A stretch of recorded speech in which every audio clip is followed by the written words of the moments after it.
आज का जो हमारा टॉपिक है वो है फाइनाइट रिंग्स। अब इसके नाम से ही इसकी डेफिनेशन आप लिख सकते हैं। R ring R is called finite ring if it has finite elements. यानी अगर किसी रिंग के अंदर फाइनाइट नंबर ऑफ एलिमेंट्स आ जाएं, जैसे आपके पास रिंग ऑफ इंटीजर्स होता है, उसमें क्या होता है 0 +-1 +-2 अप टू सो ऑन। तो ये वाले जो इंटीजर्स हैं ये इनफाइनाइट हैं, लेकिन इस फाइनाइट रिंग में क्या होता है कि उसमें उस रिंग के अंदर फाइनाइट एलिमेंट्स होते हैं। तो इसकी एग्जांपल्स को देख लेते हैं। तो फर्स्ट वन इसकी जो एग्जांपल है वो है Zn, ring of integers modulo n। इसमें किस तरह के एलिमेंट्स होते हैं 0 1 2 up to so on, n से कम n-1, इतने एलिमेंट्स होते हैं। अगर मैं Z5 का डिस्कस करूं तो इसमें 0 1 2 3 और 4 तक होंगे। Z8 को डिस्कस करूं तो उसमें कितने होंगे 0 1 से लेकर 7 तक। तो देखें इसमें भी फाइनाइट एलिमेंट्स हैं, इसमें भी फाइनाइट एलिमेंट्स हैं, इनफाइनाइट तो नहीं है। तो ये आपके क्या है फाइनाइट रिंग्स हैं। इसके बाद नंबर 2 जो एग्जांपल है उसमें हम ये लिखते हैं कि every finite field is finite ring. हमने सेकंड वीडियो में कहा था कि हर फील्ड रिंग होती है, तो जो फील्ड फाइनाइट होगी वो फाइनाइट रिंग भी होगा। थर्ड एग्जांपल देख लेते हैं जी। हमने रिंग पढ़ा था मैट्रिक्स रिंग। क्या था वो matrices of order n cross n coefficients from ring R। अब देखें मैट्रिसेस ऑफ ऑर्डर n की जगह पे मैं 2 ले लेता हूँ, 2 क्रॉस 2, और कोएफिशिएंट्स मैं इसमें से ले लेता हूँ क्योंकि इसमें फाइनाइट होते हैं। तो इसमें कोई भी ले लें, अब Zn ले लेते हैं। Zn में फाइनाइट एलिमेंट्स है ना, इक्वल टू आप देखें इसमें किस तरह की मैट्रिसेस होंगी इस सेट में A B C D such that A B C D आपका किससे बिलोंग करेगा Zn से, यानी इंटीजर्स मोड n से। तो अब आप देखें कि Zn के अंदर फाइनाइट एलिमेंट्स हैं, तो फाइनाइट एलिमेंट्स से हम कितनी मैट्रिसेस बना सकते हैं। जैसे अगर सपोज करें कि यहाँ पर हम Z8 लिख दें तो ये Z8 है, इसमें 8 एलिमेंट्स हैं, तो 8 एलिमेंट्स से हम इनफाइनाइट मैट्रिसेस तो नहीं ना बना सकते, फाइनाइट ही बनेंगी ना। तो ये आपका क्या होगा फाइनाइट रिंग होगा। इस रिंग को हम आगे जाके प्रूव भी कर देंगे कि पहली बात तो ये कि ये रिंग होता है, रिंग के बाद ही आएगा ना फाइनाइट रिंग, तो हम इसे प्रूव भी करेंगे कि ये रिंग होता है। और ये तो कन्फर्म हो गया कि इसके अंदर नंबर ऑफ एलिमेंट फाइनाइट हैं। नंबर 4 पे मैंने आपको पढ़ाया था गॉसियन इंटीजर्स। गॉसियन इंटीजर्स में यहाँ पर हमने क्या लिए थे इंटीजर्स। अब मैं क्या करता हूँ यहाँ पर मैं इंटीजर्स मोड n ले लेता हूँ।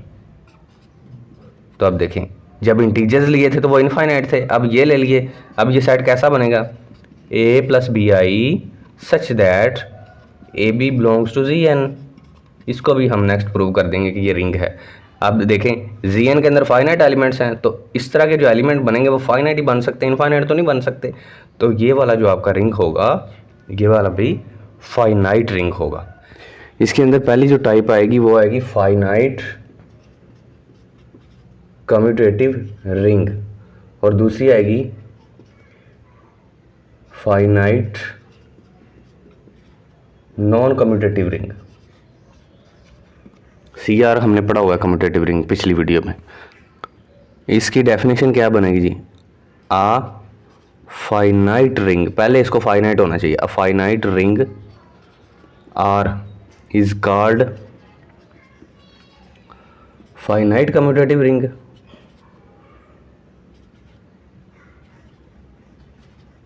Finite commutative ring if commutative law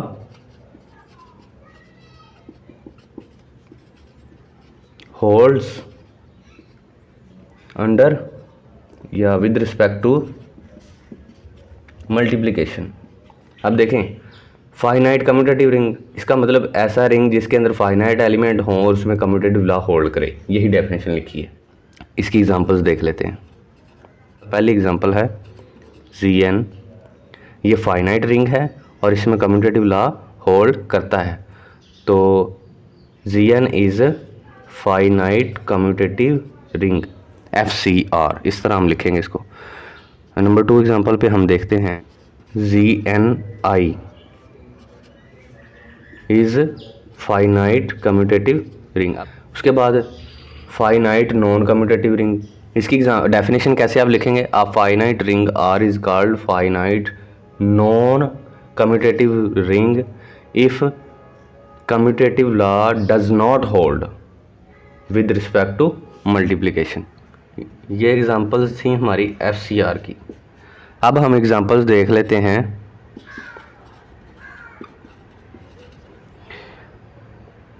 F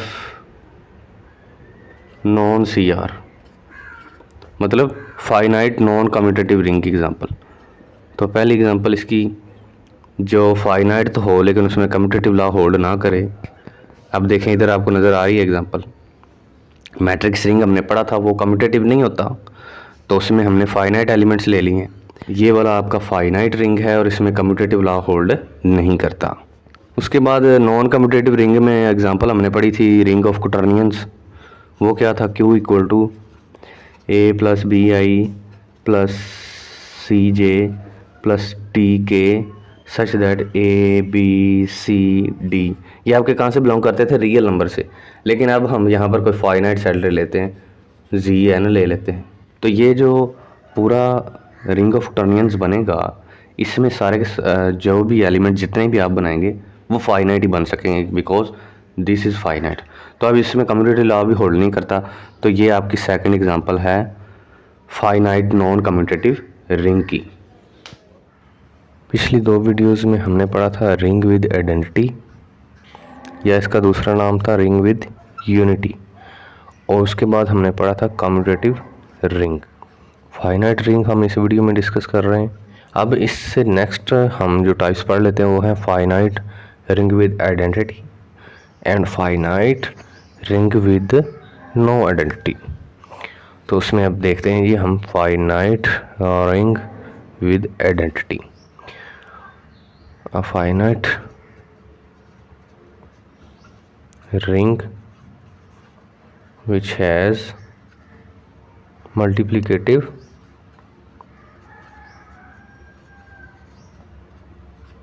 identity. अब इसकी एग्जांपल्स देख लेते हैं जी।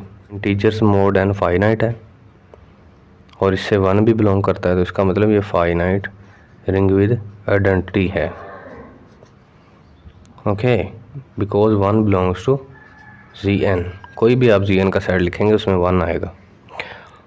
उसके बाद नंबर 2 पे हम देख लेते हैं Zni।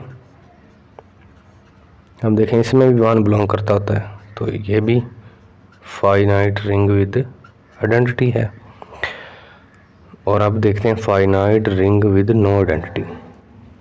अब इसकी डेफिनेशन क्या होगी, a finite ring which has no multiplicative identity. तो इसकी डायरेक्ट हम एग्जांपल्स देखते हैं। हमने इंटीजर्स पढ़े हुए हैं जी, वो क्या होते हैं 0 plus minus 1 plus minus 2 up to so on. Infinite ring है और इससे हम एक फाइनाइट रिंग बनाते हैं Zn, यानी कोई भी यहाँ से एक इंटीजर ले लेते हैं। सपोज एक इंटीजर ले लिया 5, और अब हम क्या करते हैं, इसमें हर इंटीजर को 5 पे डिवाइड कर देते हैं। तो जब 5 पे डिवाइड करेंगे तो इसका आंसर जो आ जाएगा वो आ जाएगा ये वाला। मतलब नेक्स्ट आगे जितने भी इंटीजर्स आएंगे वो 5 पे डिवाइड होने के बाद ये वाले रिमाइंडर देना स्टार्ट कर देंगे। तो अब ये इंटीजर्स से लेके हमने कंस्ट्रक्ट किए थे। अब इसकी फर्स्ट एग्जांपल में देखें, रिंग से हमने एक और रिंग बनाया, इंटीजर रिंग है, इससे एक और रिंग बनाया। अब हमें पता है कि 2Z एक रिंग है और इसमें किस तरह के एलिमेंट्स हैं 0 2 4 up to so on, minus वाले भी इसमें आ जाएंगे। ओके, अब हमने क्या करना है कि इसी 2Z में से एक एलिमेंट लेके उसको उन पे डिवाइड करना है। देखें जैसे कि Z5 था तो 5 इस Z के अंदर से लेकर फिर इन सब को उस 5 पे डिवाइड किया।